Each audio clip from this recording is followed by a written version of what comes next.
evento com ar de coisa nova e esperamos contagiar a todos. Augusto, por favor, o espaço é seu para um TEDx. Pensar de maneira diferente pode dar certo. Obrigada. Oi, Marcele. Obrigado, gente. Vamos lá. Que bom estar aqui com vocês. Que bom estar em mais um TEDx.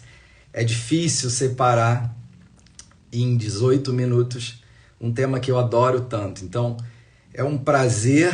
Vamos juntos nesse caminho. Eu agradeço especialmente a Marcele, ao pessoal do TEDx, o pessoal do Instagram que está aqui olhando, a Escola de Enfermagem Ana Nery, UFRJ, e a Escola Superior de Enfermagem em Lisboa. Vamos lá, por um caminho mais informal. Por que que essa competência se transformou nesse lugar de visibilidade? Por que que está ali mais um ano seguido que no LinkedIn é a competência mais buscada? Por que que a gente relaciona criatividade e inovação com sucesso? Que potência é essa que permite que as pessoas pensem de maneira diferente para resolver problemas complexos? E principalmente, gente, hoje em dia a criatividade também tem um viés meio darwinista, assim, faz com que a gente seja mais flexível, a gente possa se adaptar mais a mudanças.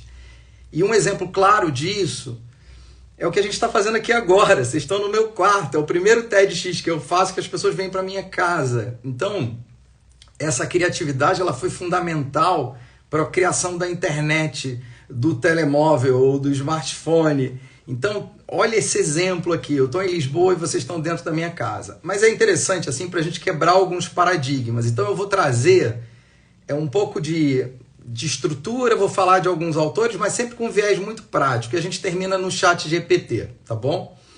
Vamos lá. A criatividade, ela ganhou uma proporção absurda por conta, inclusive, desses avanços tecnológicos que a gente está vendo aqui agora. Mas também, não só no lugar da tecnologia, na arte, na educação, na ciência, na medicina. Então, assim, a criatividade hoje, gente, é uma base de uma inovação que cria um processo valioso que tem relação com empresas, com organizações, com sociedade e com todos nós. Então, eu tenho a sorte de, ao longo da minha carreira, a oportunidade de trabalhar com empresas e indivíduos que têm um grande sucesso nessas empreitadas.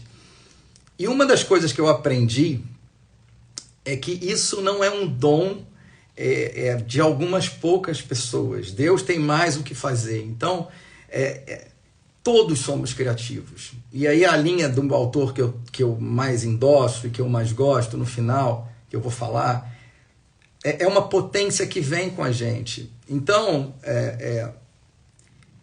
como que eu faço para resgatar essa minha criatividade? Como é que eu posso desenvolver? Qual é a diferença da criatividade a ponto dela virar inovação, que é um benefício para uma sociedade? Então, vou contar uma história simples aqui. Sempre, vamos lá, sessão storytelling.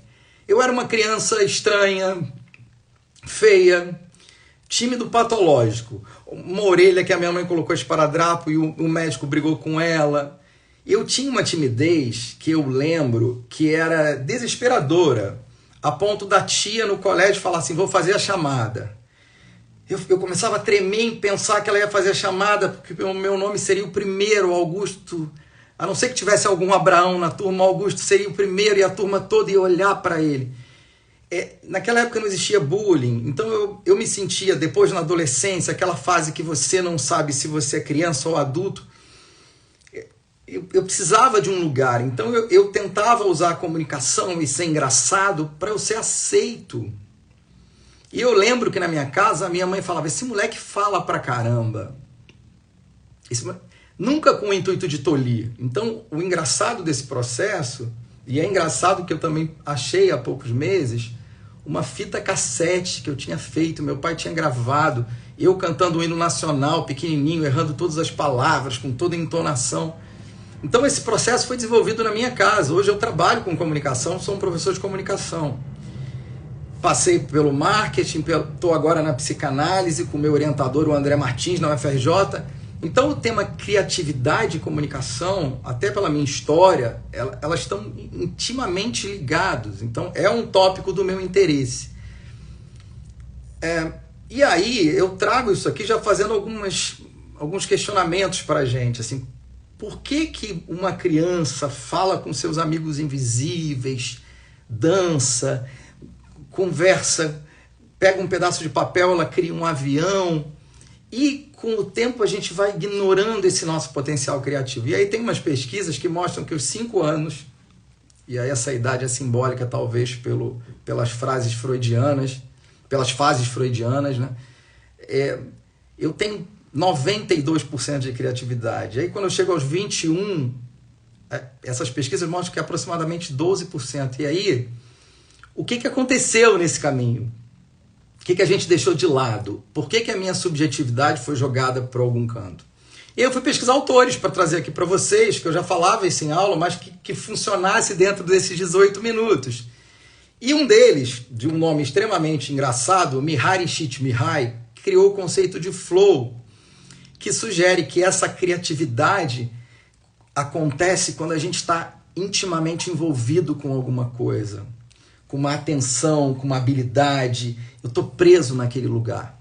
Então eu lembro, Augusto, vem comer. Aí mamãe, pô, que saco, eu estou aqui, eu estou jogando videogame, eu estou jogando bola com os meus amigos. E aí eu vi vídeos desse conceito que mostram, por exemplo, idosos com Alzheimer, e quando você coloca um fone de ouvido com uma música do passado deles, que teve alguma influência emocional, a pupila dilatava, e a estrutura corporal mudava. Tem um documentário, não sei se vocês lembram, chamado This Is It, do Michael Jackson, antes dele falecer, em que ele está ensaiando as músicas, então só tem os músicos e os bailarinos, assim, não tinha plateia, e o baterista começa a tocar Billie Jean. E o Michael Jackson entra nesse conceito de fluxo, e ele começa a se requebrar e começa a dançar. Quando ele acaba aquilo ali, a plateia está, que são as pessoas que estão ali, os técnicos de som, aplaudindo ele, os músicos, e ele estava fazendo aquilo para ninguém. Por que ele se transformou e o corpo dele se transformou? Uma outra teoria muito bacana é uma teoria do Keith Sawyer, que ele fala de habilidade coletiva, em que eu junto a minha habilidade com a habilidade de vocês que estão me vendo, e eu vou montando num grupo como pecinhas de Lego.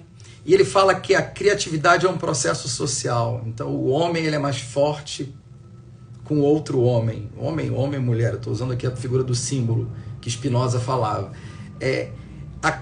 Eu cultivo a minha criatividade, a minha potência, quando eu estou relacionando com outras pessoas, quando eu estou... Tem um exercício que eu faço em empresa e treinamento corporativo durante muitos anos que chama divergência e convergência, em que as pessoas vomitam tudo que vem na cabeça. Então, eu não posso ter senso crítico, nem hierarquia definida. Depois eu pego as ideias principais e trago as melhores ideias e trago para esse lugar. Então, assim, eu entro primeiro com algo emocional, em que eu ponho para fora tudo que vem na minha cabeça, e depois com o racional para incluir o que cabe dentro daquele contexto empresarial. Outro pensamento bacana é do Bono, um autor, que chama pensamento lateral. O pensamento lateral envolve uma busca de soluções que são criativas, mas que passem longe do convencional. Então eu não tenho um raciocínio linear. Então esse pensamento lateral incentiva exploração de ideias, técnicas e maneiras que são diferentes e incomuns. Olha que legal. Por que eu estou falando desses 3 autores? Porque eu estou trazendo aqui formas da gente, hoje, resgatar e combinar técnicas para achar maneiras novas para que essa nossa criatividade aflore, para que vire uma inovação.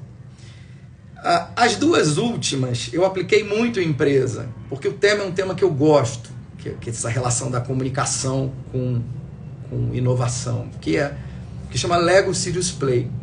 O Lego Serious Play é um modelo feito na Dinamarca pela marca Lego, em que a gente trabalha estruturas de team building com peças de Lego para adulto. Então a gente usa para estimular a criatividade, comunicação e principalmente solução de problemas complexos corporativos. Então, criar um ambiente não é essa coisa desse empreendedor de palco, vamos lá, o coaching, vai que vai dar certo. Não é. Porque você criar um ambiente cego e otimista, a gente teve o caso da Discovery One, que explodiu, porque só tinha otimistas na equipe. Uma das pessoas mais inovadoras, o fundador da Apple, o Steve Jobs, ele, em vez de tratar o câncer dele com tratamento de quimioterapia, ele tomou suco de tomate. Então a inovação tem um preço. E eu tenho estudado com o meu orientador, o André Martins, essa comunicação, essa criatividade como potência. Um dos autores que eu mais admiro, e aí olha, a gente já está saindo para a parte final da minha entrega aqui, a minha segunda parte, que tem um pouco de teoria augustiana, mas é pautada no Donald Winnicott. O que é o Winnicott? É um psicanalista que também era pediatra, é um inglês, e ele fala da nossa criatividade relacionado desde a gravidez da barriga da mãe. Então eu trago um desenvolvimento psicológico por uma situação em que a mãe, você coloca uma música e a mãe está grávida e você já percebe se o bebê se aproxima ou se afasta. Então eu trouxe aqui 3 elementos que eu acho muito bacanas do Winnicott, que cabe aqui dentro desse nosso contexto. Gente, está claro até agora? Tudo bem? Vamos lá. Um deles é um espaço transacional. O que é isso? É um espaço intermediário entre o mundo interno e o mundo externo, onde a criança e nós, o adulto é uma criança adulterada, ele pode experimentar criatividade e imaginação de maneira segura e livre. Isso pode ser um lugar físico, como um quarto, uma sala de brinquedos, ou um estado mental, uma fantasia. Um exemplo claro disso, aqui num viés prático, é um artista que cria obras inspiradoras em situações baseadas na sua infância. Então eu uso brinquedos antigos, memórias de infância. Um exemplo claro disso é o Lego Serious Play.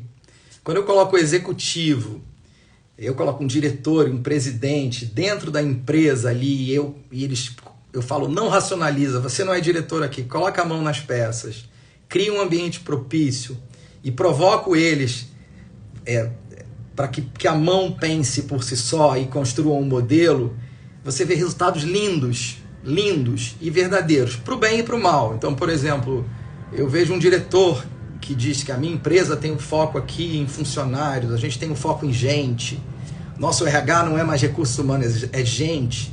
E aí na hora do modelo, no Lego Serious Play, sai um modelo que não tem um bonequinho de Lego, uma estrutura rígida, sólida, sem janela. Então, inclusive para mostrar o que não existe, o Lego Serious Play é ótimo. Um objeto transacional, um outro modelo do Winnicott que eu gosto. É um objeto, e aí eu posso falar da criança, um cobertor, um bichinho de pelúcia, que a gente usa para se sentir confortável. A criança usava quando estava sozinha. Então, para Winnicott, esses objetos, eles têm uma independência e uma autonomia, porque eu crio mais confiança e posso favorecer a minha criatividade. Um exemplo tosco e ótimo, assim, é alguém que anda com lápis e um papel para anotar ideias inspiradoras que surgem ao longo do dia. Então eu posso estar longe do meu local de trabalho, mas eu consigo ter ideias, porque eu tenho aquele objeto que gera esse lugar. E o terceiro, também não menos relevante, é o jogo, que para o Winnicott é uma atividade de desenvolvimento infantil em que permite novas ideias, novas possibilidades, lidar com uma realidade baseado numa ficção. Então um exemplo prático é a gente, que depois de velho pega um vinho, uma garrafa de vinho, coloca embaixo do braço e se reúne com os amigos para jogar um jogo de tabuleiro em que a gente testa estratégias, trabalho em equipe com um objetivo comum. Então a gente experimenta também a derrota e a frustração.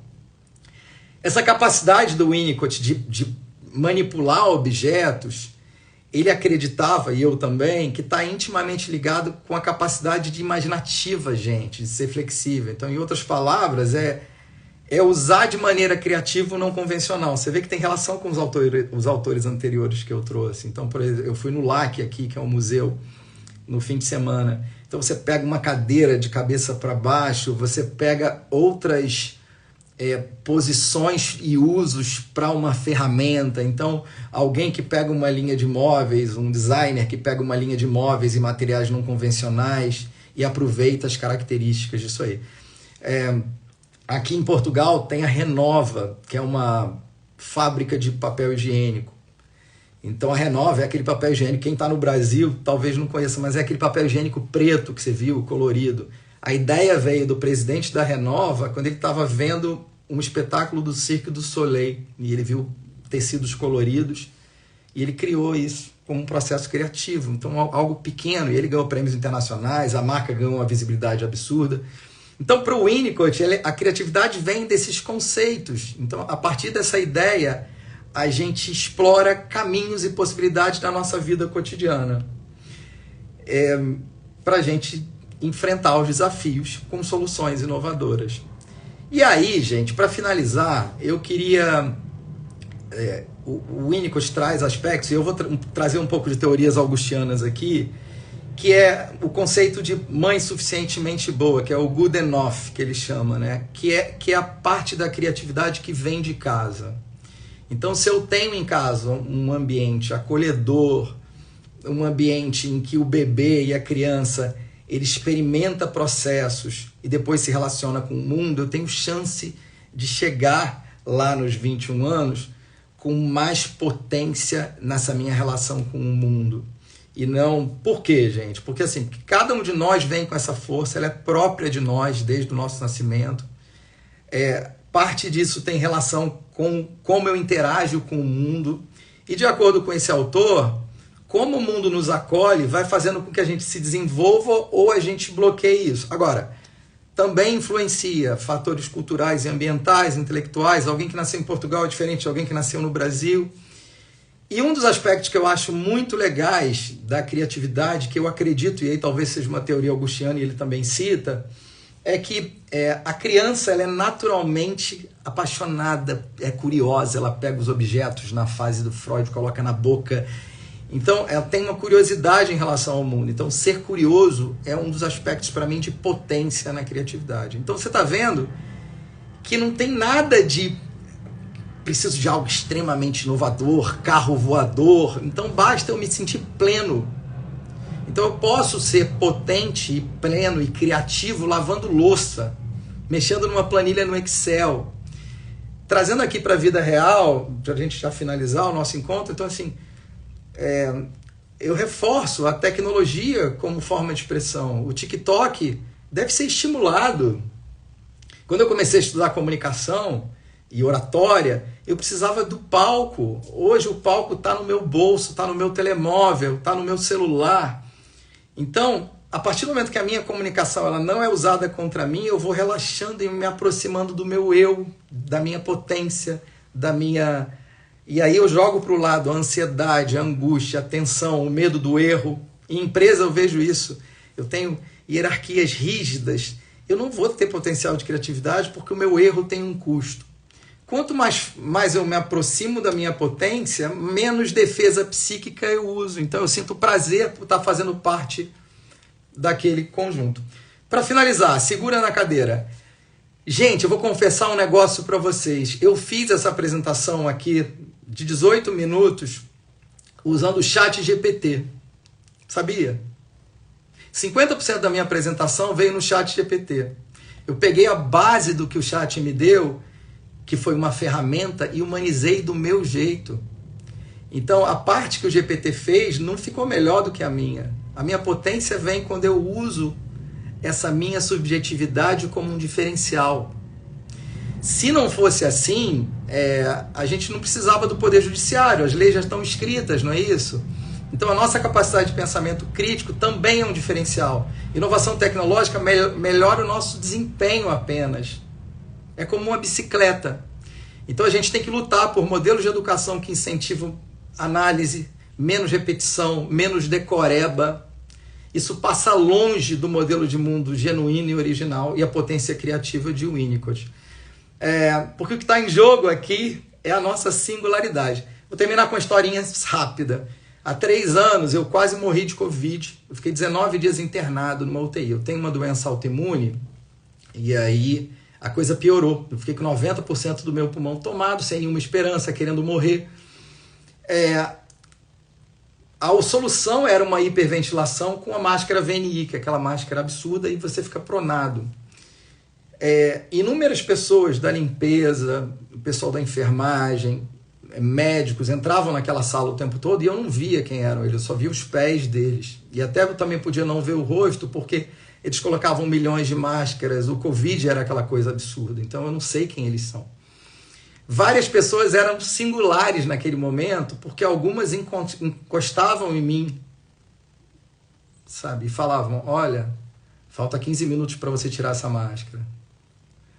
Olha, eu estou aqui do teu lado, tudo vai ficar bem. Até hoje eu não sei quem eles são. Mas a singularidade deles era a potência empática. Então eles quebraram um protocolo, e eu não sei quem eles são, mas eu nunca esqueço do que eles fizeram. Então isso também é um processo absurdo de inovação. Tem uma frase do Fernando Pessoa que é isso, né? Ser inteiro em tudo que fazes. Ali eles eram inteiros e inovadores. Então, para finalizar, eu queria deixar uma reflexão aqui em relação ao chat, né? E tudo que eu falei. O chat GPT não vai tirar empregos. Ele é apenas mais uma bicicleta. O que vai salvar a humanidade é, paradoxalmente, a nossa capacidade de sermos humanos, demasiadamente humanos. Obrigado pelo tempo de vocês.